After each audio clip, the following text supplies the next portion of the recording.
ज्ञान the treasure में आपका स्वागत है। और हम आपको बताएंगे जो भीष्म ने युधिष्ठिर को बताई थी कि लड़के के विवाह से जुड़ी कुछ खास बातें उन्होंने बताई थी, मैं वही बताने वाला हूं।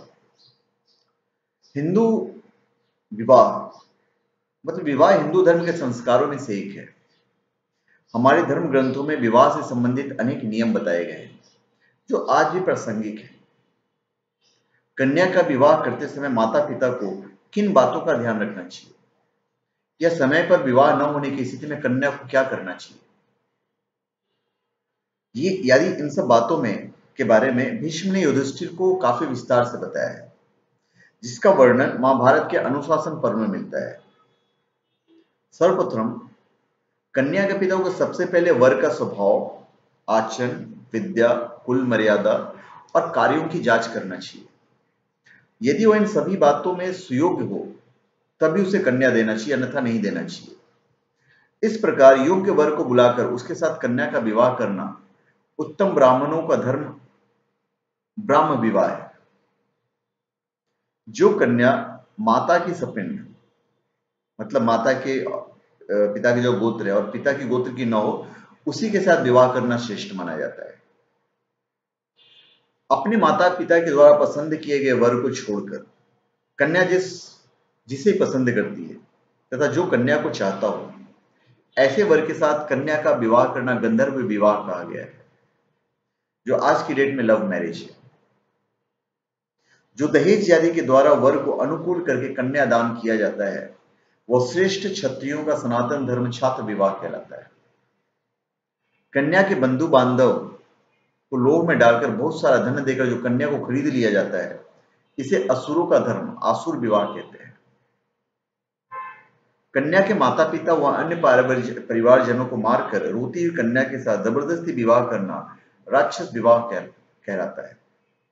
महाभारत के अनुसार ब्रह्म, छात्र और गांधर्व, असुर और राक्षस विवाह में से पूर्व के 3 विवाह धर्म के अनुसार है और शेष 2 पापमय है। असुर और राक्षस विवाह कदापि नहीं करना चाहिए।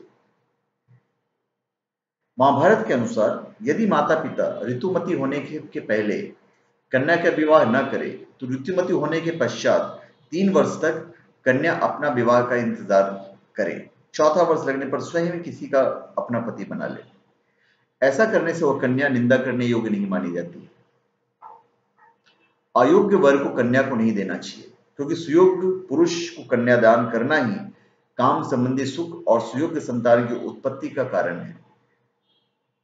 कन्या को खरीदने बेचने में बहुत तरह के दोष हैं।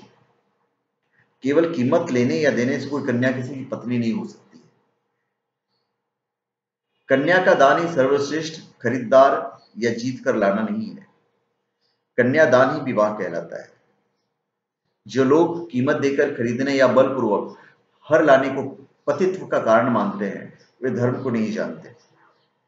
खरीदने वालों को कन्या नहीं देनी चाहिए और जो बेची जा रही है ऐसी कन्या से विवाह नहीं करना चाहिए, क्योंकि पत्नी खरीदने बेचने की वस्तु नहीं होती है। कन्या का पानी ग्रहण होने से पहले का वैवाहिक मंगलाचार मतलब सगाई टीका आदि हो जाने पर यदि दूसरे सुयोग्य वर को कन्या दे दी जाए तो पिता को केवल झूठ बोलने का पाप लगता है, बाकी लड़की के लिए तो अच्छा है।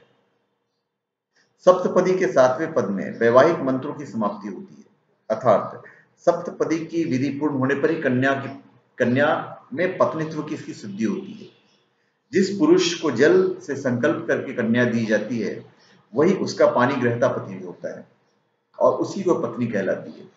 इस प्रकार विद्वानों ने कन्यादान की विधि बतलाई है। धन्यवाद। आप हमारे चैनल को सब्सक्राइब करें और अपने कमेंट दीजिए। धन्यवाद।